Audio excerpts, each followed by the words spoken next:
Hello friends. आज हम लोग इंटरनेशनल पॉलिटिक्स में एक नए टॉपिक के बारे में डिस्कशन करेंगे। उसका नाम है ग्लोबलाइजेशन। ग्लोबलाइजेशन या फिर उसी को हम लोग भूमंडलीकरण कहते हैं, या भूमंडलीकरण को ही वैश्वीकरण भी कहा जाता है।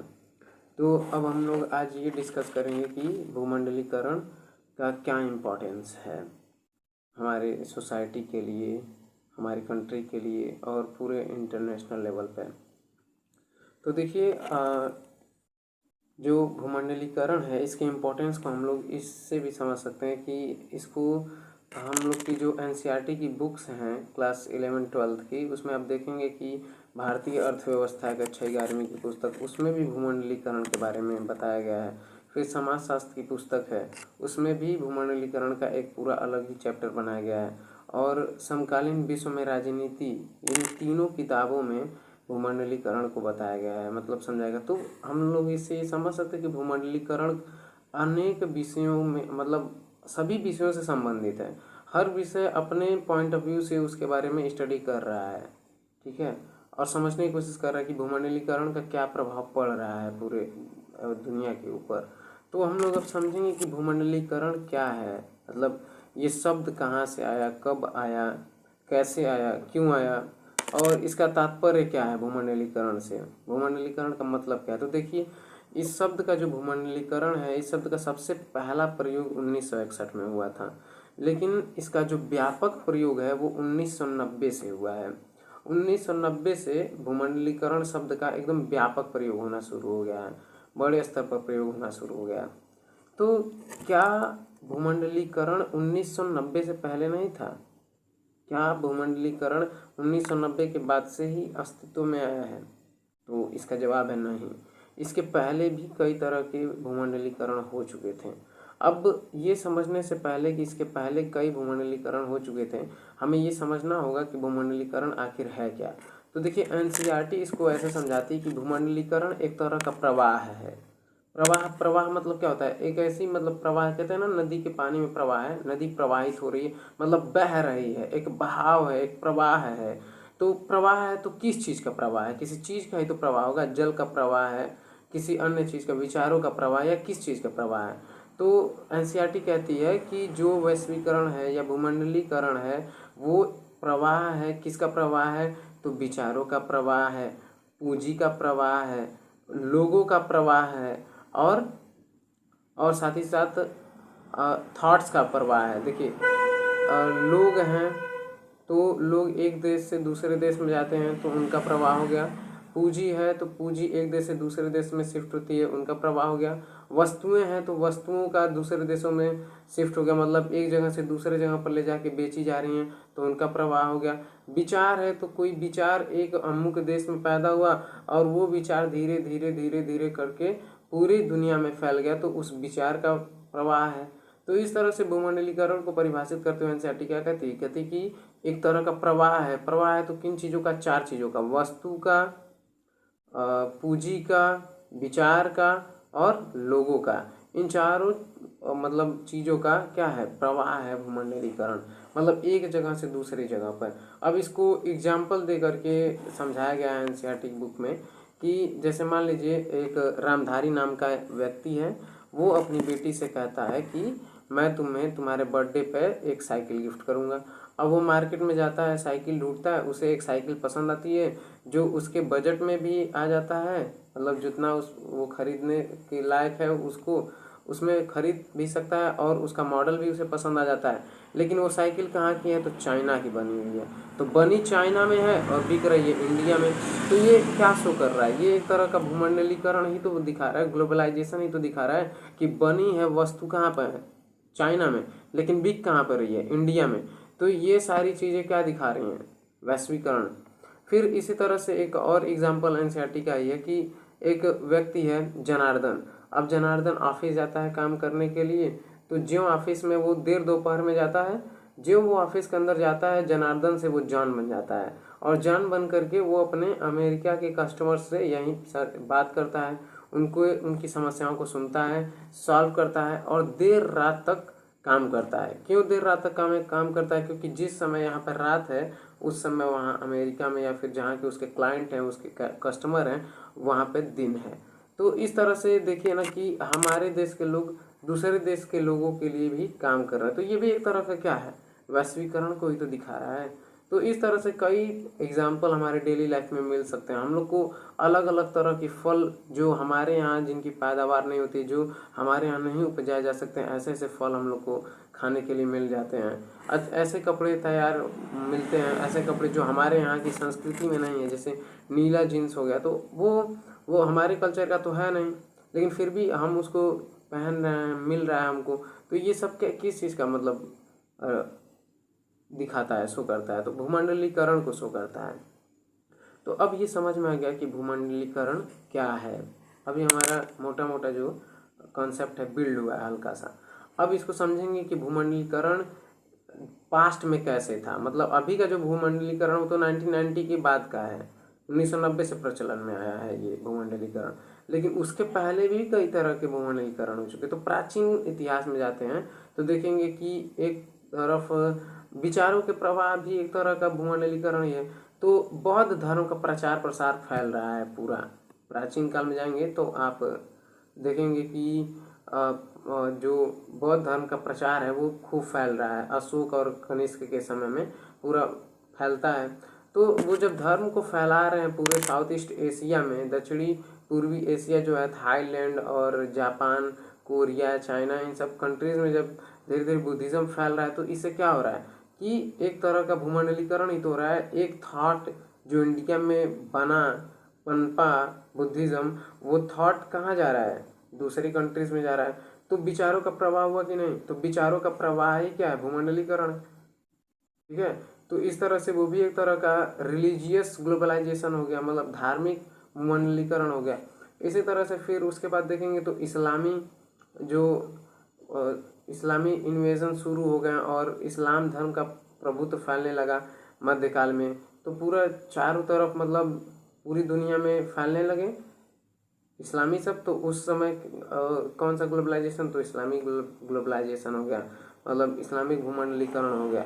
इसी तरह से फिर क्रिश्चियन सब आए यहाँ 17वीं सेंचुरी के बाद से लेकर के, मतलब जब से पुनर्जागरण काल वहाँ पे बीता और इनलाइटनमेंट हुआ वहाँ पे, उसके बाद से वो धीरे धीरे पूरे वर्ल्ड को अपना कॉलोनी बनाते गए। तो कॉलोनी बनाने लगे तो वो धीरे धीरे अपने धर्म का भी प्रचार करने लगे। तो इस तरह से एक तरह से कह सकते हैं कि ईसाई भूमंडलीकरण फिर हो गया। तो इस तरह से हम देखते हैं कि अलग अलग तरह के भूमंडलीकरण हर समय में हुए हैं। एनसीईआरटी में एक बहुत प्यारा एग्जाम्पल दिया है कि जो प्राचीन काल में अगर देखना भूमंडलीकरण, तो भूमंडलीकरण का मतलब एक ये भी होता है कि सभी देश आपस में जुड़े हुए हैं, उनका व्यापार तंत्र एक दूसरे से जुड़ा हुआ है और उनकी संस्कृति भी आपस में एक दूसरे से साझा करती है चीज़ें। कुछ कुछ अडॉप्ट करती हैं, कुछ वहाँ पे जाती हैं, कुछ यहाँ पे आती हैं। तो वो एग्जाम्पल दिया है कि एक टाइम था जब रोम से और इंडिया और चाइना से होकर के रोम से व्यापार होता था।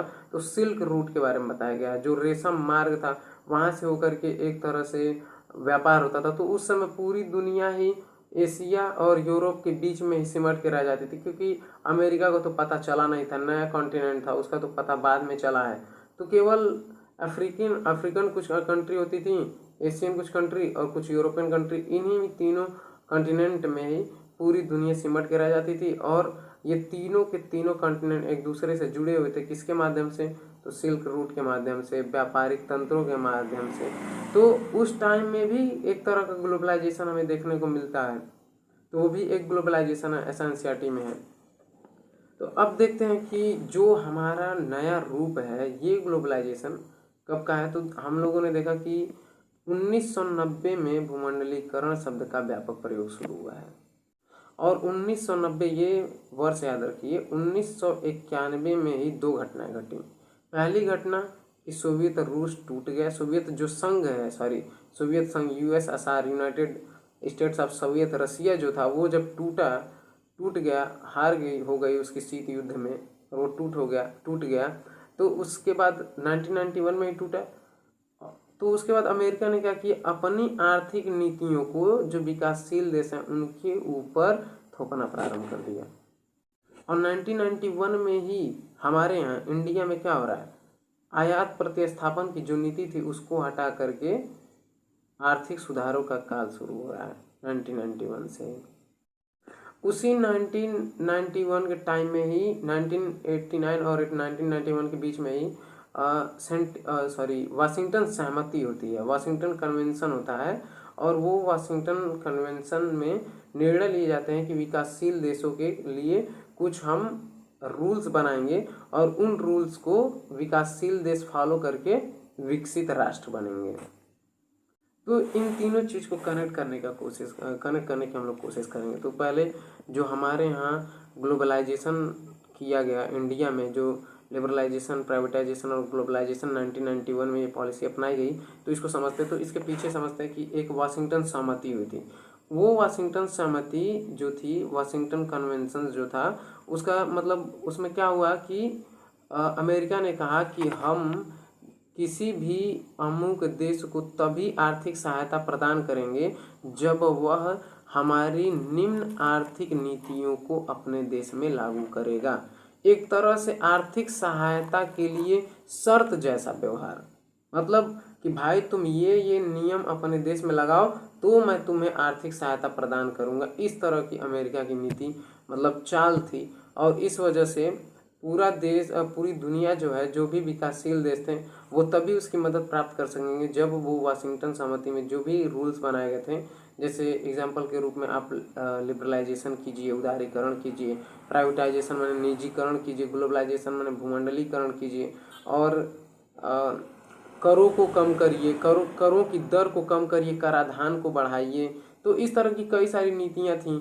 और जो पैसों का निवेश हो रहा है, विदेशी निवेश, उसको आवाजाही पर ज़्यादा रोक न लगाइए, इतने मतलब अपने मार्केट को खोलिए ताकि लोग व्यापार कर सके आपसे। तो इस तरह की नीतियाँ जो उसने बनाई थी, तो ये वाशिंगटन सहमति कुछ नियम थे, कुछ अनुशंसाएं थीं, और इन्हीं को अमेरिका कहता था कि आप अपने देश के ऊपर लागू करेंगे तभी हम आपको आर्थिक सहायता प्रदान करेंगे। ये पूरा है वाशिंगटन सहमति। अब इसी के बाद 1991 में हमारे यहाँ होता है आर्थिक सुधार शुरू, आर्थिक सुधार की प्रक्रिया शुरू होती है। तो अब इसमें आर्थिक सुधार की आवश्यकता क्यों हुई, तो इसको थोड़ा सा देख लेते हैं। तो देखिए, जब अंग्रेज थे, तो जब हम इंडिया ब्रिटिश की कॉलोनी थी, तो ब्रिटिशर्स ने क्या किया, हमारे यहाँ से कच्चे माल को उठाते थे और पूरा कच्चा माल ले करके जाते थे इंग्लैंड में, फिर वहाँ से तैयार करते थे, उसको कपड़े बनाते थे, फिर यहीं पे ला करके हम ही लोग को बेचते थे। यही पूरा काम चल रहा था। मतलब कि हमारे देश को एक तरह से आयातक बना दिया गया किन चीज़ों का, तैयार कपड़ों का, और निर्यातक बना दिया गया कच्चे माल का। तो कच्चा माल हमारे यहाँ से लेके जा रहे हैं और वहाँ से बनाए चीज़ लेकर के आ रहे हैं। तो हम आत्मनिर्भर रह नहीं गए, हम निर्भर हो गए, किसी के ऊपर डिपेंडेंट हो गए कि भाई ये कपड़ा बना करके लाएगा तो हम पहनेंगे। तो इससे हमारे देश के लोगों ने ये सीख ली कि भाई सबसे पहले एक काम क्या करना है कि हमें आत्मनिर्भर बनना है। ठीक है। और आत्मनिर्भर कब होंगे, जब हमारी प्रतिस्पर्धा विदेशियों से कम होगी, तभी तो हम अपने यहाँ रोजगार को बढ़ावा देंगे, तभी तो हमारे यहाँ के लोग अपने आप को डेवलप करेंगे। तो नेहरू जी ने ये सोचा कि भाई एक ऐसी नीति लेकर के आते हैं जिससे संरक्षणवादी नीति, जिसे कहा गया संरक्षणवादी नीति का मतलब क्या है कि अपने घरेलू उद्योगों को, अपने घरेलू जो कार्य करने वाले लोग हैं, उनकी जो जीविका है उनको बचाए रखने के लिए, उनको संरक्षण प्रदान करने के लिए नीतियां बनाना ही क्या कहलाता है, संरक्षणवादी नीतियां। तो नेहरू जी और पीसी महालनोबिस, एक अर्थशास्त्री थे पीसी महालनोबिस, बहुत महान अर्थशास्त्री थे, तो वो उन दोनों लोगों ने मिल करके एक नीति बनाई जिसको कहा जाता है आयात प्रतिस्थापन की नीति। आयात प्रतिस्थापन मतलब आयात को प्रतिस्थापित कर दिया, मतलब हम आयात नहीं करेंगे, किसी भी मटेरियल का आयात नहीं करेंगे, आयात शुल्क बढ़ा दिया जाएगा, खूब ढेर सारा लगा दिया जाएगा ताकि लोग आयात कराएं ही नहीं, क्योंकि उनसे टैक्स बहुत ज़्यादा लिया जा रहा है। तो इस तरह की नीतियाँ कुछ अपनाई गई जिससे आयात को प्रतिस्थापित, मतलब आयात प्रतिस्थापन नीति लागू की गई, और उसके जरिए जो विदेशी वस्तुएं थी उनके आयात पर रोक लगाया गया। और ये रोक क्यों लगाया गया? ताकि हमारे देश में जो लोग उन वस्तुओं का निर्माण कर रहे हैं उनका जो उद्योग है नष्ट न हो जाए। क्यों? क्योंकि प्रतिस्पर्धा होगी तो जाहिर सी बात है अगर ये लोग कमज़ोर पड़ेंगे तो नष्ट हो जाएंगे। और अभी देश तुरंत आज़ाद हुआ था तो इस स्थिति में नहीं था कि वह दूसरे देशों के साथ प्रतिस्पर्धा कर सके, इसीलिए नेहरू ने ऐसी नीति को ले आए, नेहरू जी ऐसी नीति को लेकर के आए। तो नेहरू जी तो बहुत अच्छा सोचे थे कि भाई हम संरक्षणवादी नीतियों को लाएंगे, हमारे देश के उद्योग विकसित होंगे और डेवलप होंगे, लेकिन होने को हो गया उल्टा। जो उन्होंने सोचा था वो पूरा पूरा हुआ नहीं, पूरा कारगर साबित नहीं हुआ। तो हुआ क्या? तो हुआ ये कि प्रतिस्पर्धा जब खत्म हो जाती है, कंपटीशन खत्म हो जाती है, तो वस्तु की गुणवत्ता में सुधार खत्म हो जाता है। वस्तु की गुणवत्ता में सुधार खत्म होगा, प्रौद्योगिकी का विकास ही नहीं होगा। मतलब प्रौद्योगिकी का विकास नहीं होगा तो वस्तु की गुणवत्ता में सुधार होगा ही नहीं। तो इससे इन दोनों बातों पर इम्पैक्ट पड़ा। कैसे? अब देखिए, इसको एक एग्जाम्पल से समझते हैं। मान लीजिए आपके गांव में एक ही दुकान है, ठीक है, कपड़ों की एक ही दुकान है। तो अब उसके यहाँ जैसा कपड़ा मिलेगा आपकी मजबूरी हो जाएगी वहाँ से खरीदना, क्योंकि आपको अगर अच्छा कपड़ा चाहिए तो आपको 10 किलोमीटर दूर अपने मार्केट में, जो आपके यहाँ का बड़ा मार्केट लगता है, वहाँ पे जाना पड़ेगा। तो वो 10 किलोमीटर आपके घर से दूर है और आपको तत्काल कपड़ा चाहिए, तो अब उसके यहाँ जैसा कपड़ा होगा वही तो आप लेंगे, क्योंकि एक ही दुकान है। तो अब आपको लेना है तो लीजिए, नहीं तो जाइए घर। तो आप मजबूरी में आकर के लेंगे, बाध्य हो जाएंगे लेने के लिए। लेकिन वहीं एक ऐसी सिचुएशन को इमेजिन कीजिए जहाँ पर 4 कपड़े की दुकानें हैं। तो 4 कपड़े की दुकानें होंगी तो क्या होगा? 4 कपड़े की जब दुकानें होंगी तो चारों कपड़े की दुकानों में कंपटीशन होगा। तो जब कंपटीशन होगा तो आपके पास ज़्यादा विकल्प होंगे। किन चीज़ों के? किस चीज़ के ज़्यादा विकल्प होंगे? कि आप कैसे कपड़े का चुनाव करें। आप अच्छे से अच्छे कपड़े का, कि आपके यहाँ अच्छा नहीं तो भाई हम दूसरे के यहाँ ले लेंगे, दूसरे के यहाँ अच्छा नहीं है तो हम किसी तीसरे के यहाँ ले लेंगे। तो इस तरह से ये जो हम अपने चॉइसेस बढ़ा रहे हैं, तो इससे क्या हो रहा है? वस्तु की गुणवत्ता में सुधार हो रहा है। प्रतिस्पर्धा बढ़ने से वस्तु की गुणवत्ता में सुधार होता है। लेकिन हमारे यहाँ प्रतिस्पर्धा समाप्त कर दी गई आयात प्रतिस्थापन की नीति लागू करके, और इस वजह से लोगों ने वस्तु की गुणवत्ता पर ध्यान नहीं दिया, प्रौद्योगिकी का विकास नहीं किया, और ये नियम जो हमारे जो नेहरू जी सोच के ये नीति बनाए थे वो कहीं ना कहीं कारगर साबित नहीं हुई। और फिर 1991 में जब क्या नाम है, डॉक्टर मनमोहन सिंह जो है उन लोगों ने, और उस समय के प्रधानमंत्री पीवी नरसिम्हा राव, उसी समय प्रधानमंत्री थे पीवी नरसिम्हा राव और वित्त मंत्री थे मनमोहन सिंह। इन दोनों लोगों ने मिल करके और क्या किया, एक आर्थिक सुधार का कार्यक्रम चालू किया, और उसमें लिबरलाइजेशन, वही जो वाशिंगटन सहमति की अनुशंसाएं थी उन्हीं को लागू किया गया। लिबरलाइजेशन, प्राइवेटाइजेशन, ग्लोबलाइजेशन, जिसको शॉर्ट फॉर्म में LPG कहा जाता है हिंदी में, उदारीकरण, भूमंडलीकरण और निजीकरण। तो ये पूरी इन नीतियों को लागू किया गया, बाजार के मार्केट को खोला गया पूरा, और मुक्त व्यापार और अहस्तक्षेप की ज़्यादातर नीति को फॉलो किया जाने लगा। तो ये सारी चीज़ें, मतलब कि ये 1991 का आर्थिक सुधार जो, इसमें भी ये शामिल था, और यहीं से ग्लोबलाइजेशन धीरे धीरे हमारे इंडिया में फैला। तो ये पूरी बात क्लियर हो गई अब तक। अब आगे समझते हैं कि 2 वर्ड हैं, अंतर्राष्ट्रीयकरण और भूमंडलीकरण। तो अंतर्राष्ट्रीयकरण और भूमंडलीकरण में अंतर क्या है? तो अंतर्राष्ट्रीयकरण देखिए, 2 देशों की सीमाओं के बीच में होता है, ठीक है।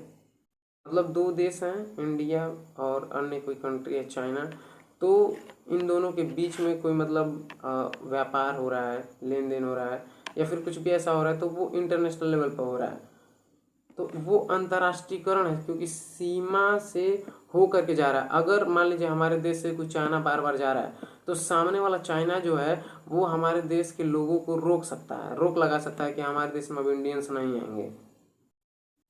तो ये वाली जो क्रिया है वो अंतर्राष्ट्रीयकरण की क्रिया है। लेकिन ग्लोबलाइजेशन क्या है? ग्लोबलाइजेशन सीमाओं में नहीं बनता है, मतलब जो सीमा के अंदर हो करके होता है वो अंतर्राष्ट्रीयकरण है, और जो सीमाओं से परे है, जिसको सीमाएं रोक नहीं सकती हैं, आप सीमा बना के रोक नहीं सकते हैं भूमंडलीकरण को। भूमंडलीकरण पता नहीं कहाँ, कहीं से भी आ सकता है, वो टेलीविज़न से आपके आ सकता है, वो आपके कंप्यूटर से आ सकता है, और वो किसी भी माध्यम से, आपके कपड़ों के माध्यम से आ सकता है। तो इस तरह से मतलब ये सारी चीज़ों पर कंट्रोल करना पड़ जाएगा। तो भूमंडलीकरण को सीमाओं में नहीं बांधा जा सकता है, अंतर्राष्ट्रीयकरण को सीमा में बांधा जा सकता है। ये मतलब कन्फ्यूजन के होता है कि अंतर्राष्ट्रीयकरण और भूमंडलीकरण में क्या अंतर होगा, क्योंकि दोनों एक जैसे लगते हैं। तो अंतर्राष्ट्रीयकरण को सीमाओं में बांधा जा सकता है और भूमंडलीकरण को सीमाओं में नहीं बांधा जा सकता है। अब बात करेंगे कि जो ये भूमंडलीकरण है वो इसका रूप जो आज का भूमंडलीकरण का रूप है वो कैसे डेवलप होकर के ऐसा हुआ है।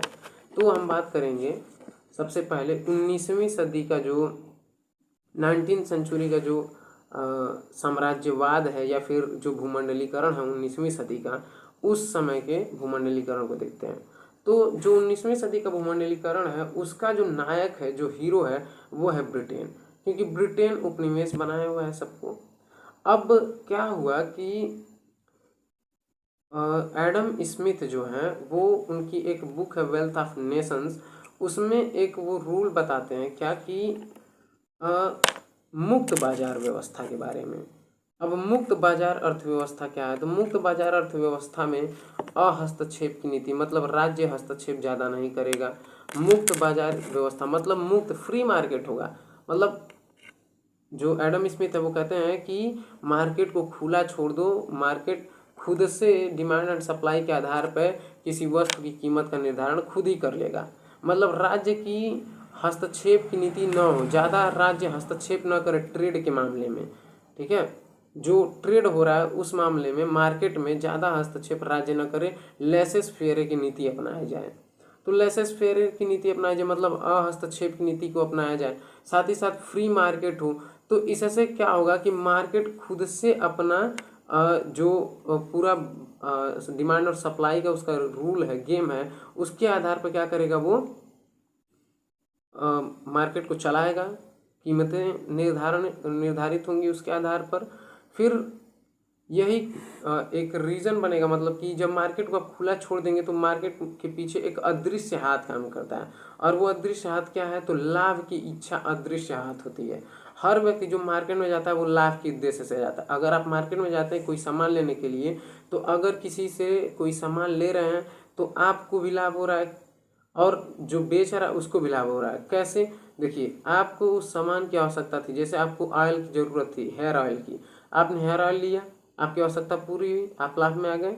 आपने वो सामने वाले को पैसा दिया, उसको पैसे की ज़रूरत थी, उसकी आवश्यकता की पूर्ति हो गई। तो इस वजह से ये जो लाभ का अदृश्य हाथ है, वही अदृश्य हाथ मार्केट को क्या करता है? चलाता है। तो अब यहाँ से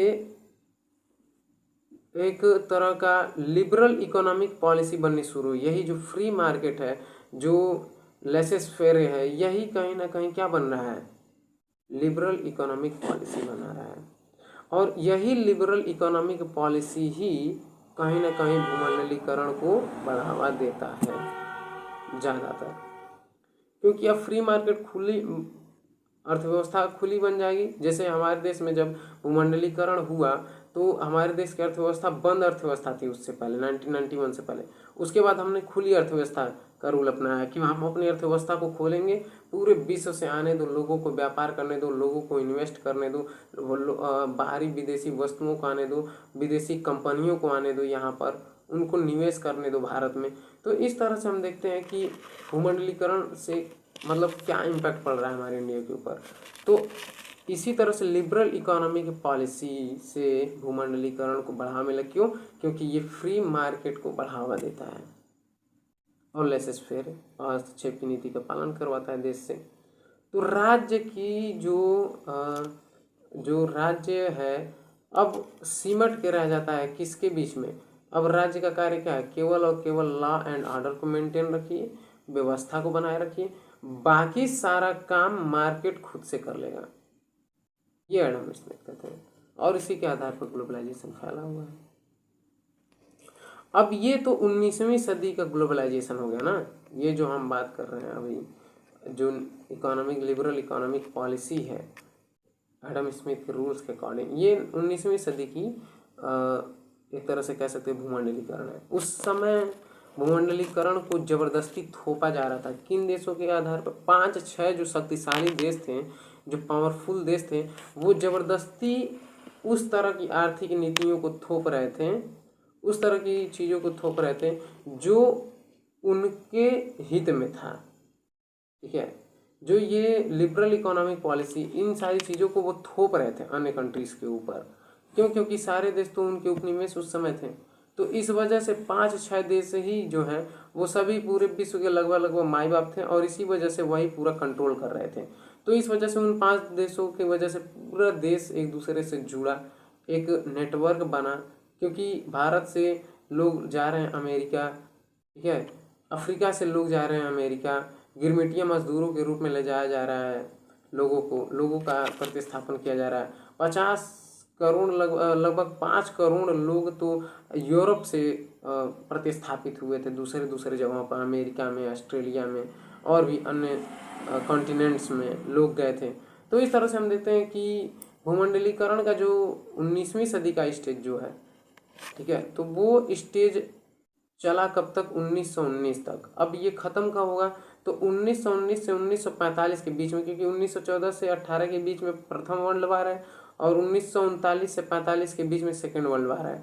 तो इसी फर्स्ट और सेकेंड वर्ल्ड वार के बीच में ही ये जो साम्राज्यवादी ताकतें हैं, इंग्लैंड हो गया, फ्रांस हो गया, जर्मनी हो गया, ये इन सब का पतन हो जाएगा। और इन सब का पतन होगा और फिर एक नया हीरो निकल के आएगा, एक नया स्टार निकल के आएगा। हीरो नहीं कहेंगे हम लोग, इन दोनों को हीरो नहीं कहेंगे, सॉरी, एक तरह के कहेंगे कि मतलब अगुआ निकल के आएगा, और वो अमेरिका होगा। और फिर जो आज हमें जो इस तरह का भूमंडलीकरण देखने को मिलता है, इसके ऊपर सबसे ज़्यादा प्रभाव किसका है? अमेरिका का। जो 19वीं सदी का भूमंडलीकरण था, उस पर सबसे ज़्यादा प्रभाव किसका था? इंग्लैंड का। और इस समय के जो भूमंडलीकरण, उस पर किसका प्रभाव है? सबसे ज़्यादा अमेरिका का। तो अभी का जो ग्लोबलाइजेशन है, वो 1990 के बाद से पूरा अस्तित्व में आया है। तो हम लोग देखें कैसे अस्तित्व में आया। तो शीत युद्ध का दौर खत्म हो गया। शीत युद्ध में विजय किसकी मान ली गई? अमेरिका की मान ली गई। वाशिंगटन सहमति उसी समय हो गई। फिर उसी के बाद आर्थिक सुधारों का काल हमारे देश में सुधर गया। तो ये सारी चीज़ें कनेक्ट हो रही हैं एक दूसरे से कि भूमंडलीकरण कैसे धीरे धीरे फैल रहा है। तो इसमें शीत युद्ध का भी बहुत ज़्यादा प्रभाव, क्योंकि जो काउंटर करने वाला था अमेरिका को, वो रहा नहीं, सोवियत संघ, वो टूट गया। तो वो अब खुल गया, अब वो शक्तिशाली हो गया ज़्यादा, तो वो अपनी नीतियों को सब देशों पर क्या होगा? थोपना शुरू कर देगा। जब थोपेगा तो लोग फॉलो करेंगे, तो वही फिर भूमंडलीकरण होगा। अब भूमंडलीकरण का जो 3 आयाम है, राजनीतिक आयाम, आर्थिक आयाम और उसका जो सामाजिक आयाम है, इनको हम लोग देखेंगे। और बस इतना ही हम लोग का पूरा सिलेबस में, मतलब जो हम लोग का इंटरनेशनल पॉलिटिक्स में है भूमंडलीकरण, वो समाप्त हो जाएगा। तो अब राजनीतिक प्रभाव देखते हैं, या राजनीतिक आयाम कह लें आप, कि भूमंडलीकरण का राजनीतिक प्रभाव क्या पड़ा। तो देखिए, राजनीतिक प्रभाव ये है भूमंडलीकरण का कि भूमंडलीकरण की वजह से राज्य की क्षमता में कमी आती है। मतलब राज्य के सरकारों को जो कार्य करना है उसकी क्षमता में कमी आ जाती है। क्यों?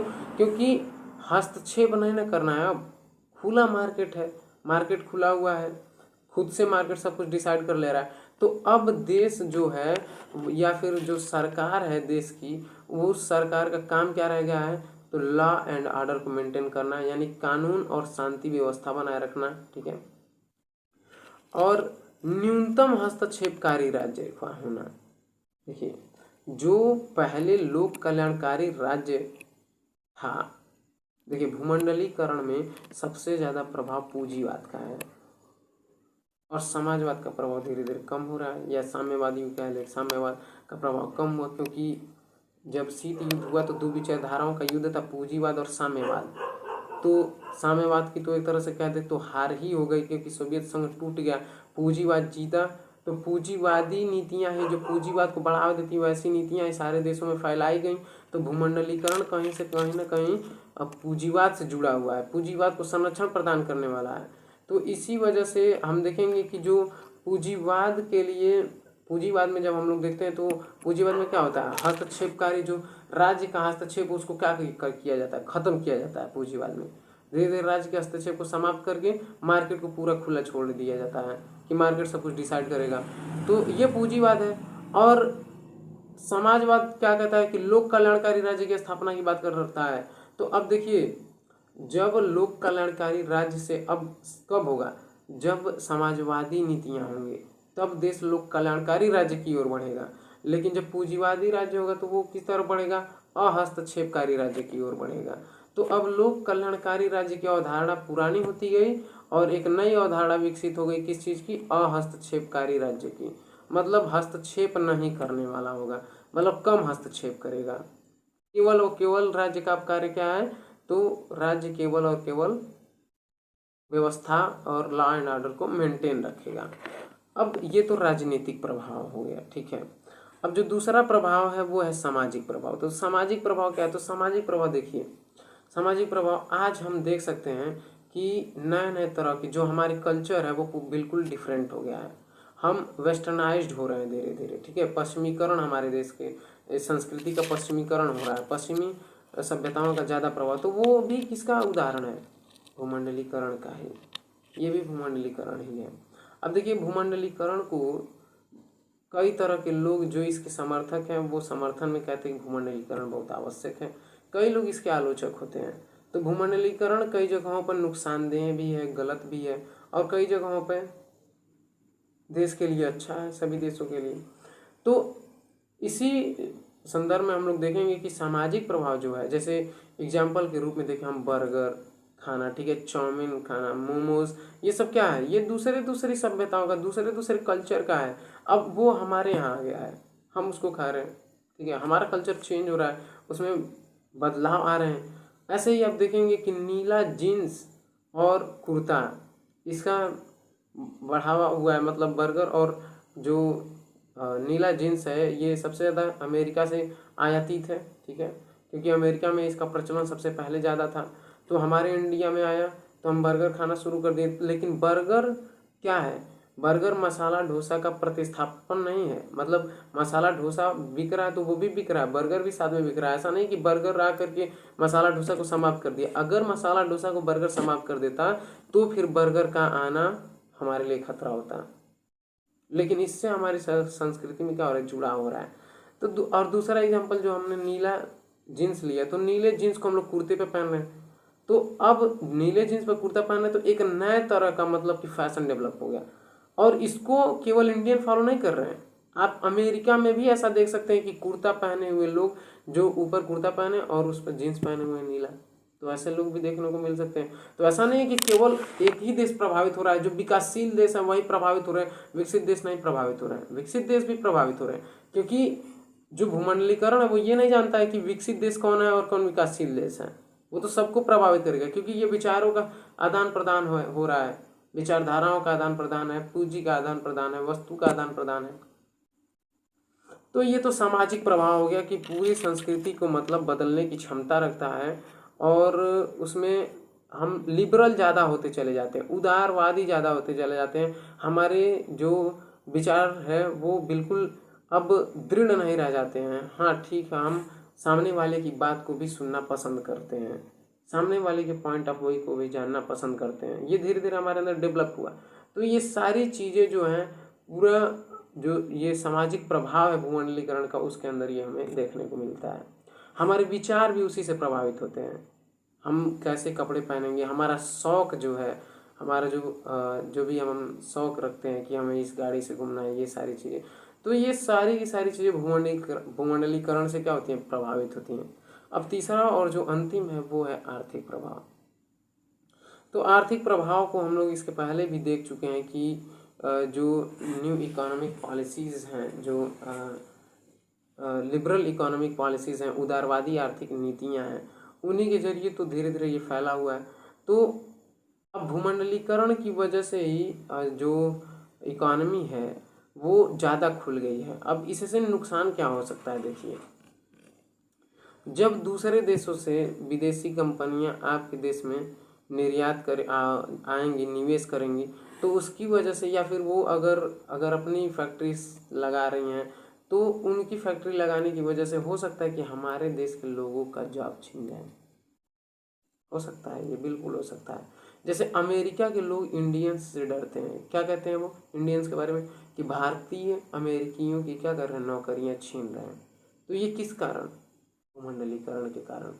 अगर हम ये कहते हैं कि चाइना वाले हमारा जॉब छीन ले रहे हैं, तो ये किसका कारण होगा, भूमंडलीकरण का। और ये चाइना वाले जॉब कब ज़्यादा छीन सकते हैं, जब वो हमारे यहाँ निवेश करेंगे, और निवेश करके अपनी कंपनी चल लगाएंगे, अपनी फैक्ट्रीज लगाएंगे, हमारे यहाँ के लोग नहीं काम कर पाएंगे। तो इस तरह से हम लोग देखते हैं कि एक बहुत गहरा प्रभाव पड़ता है, आर्थिक प्रभाव पड़ता है पूरे देश के ऊपर भूमंडलीकरण के कारण। एक किसान बर्बाद हो सकता है अगर कोई आ करके जो चीज़ें विदेशों से आलू ला करके कम दाम में बेचने लगे। ठीक है, मतलब अभी हम मतलब ये समझ सकते हैं कि अगर कोई आ करके, जैसे मैं पान की दुकान लगाता हूँ, अब विदेश से 10 लोग आए, वो भी लोग पान की दुकान लगा रहे हैं, तो मेरा मार्केट गिरेगा कि नहीं, मैं ख़त्म होऊंगा कि नहीं होगा ना।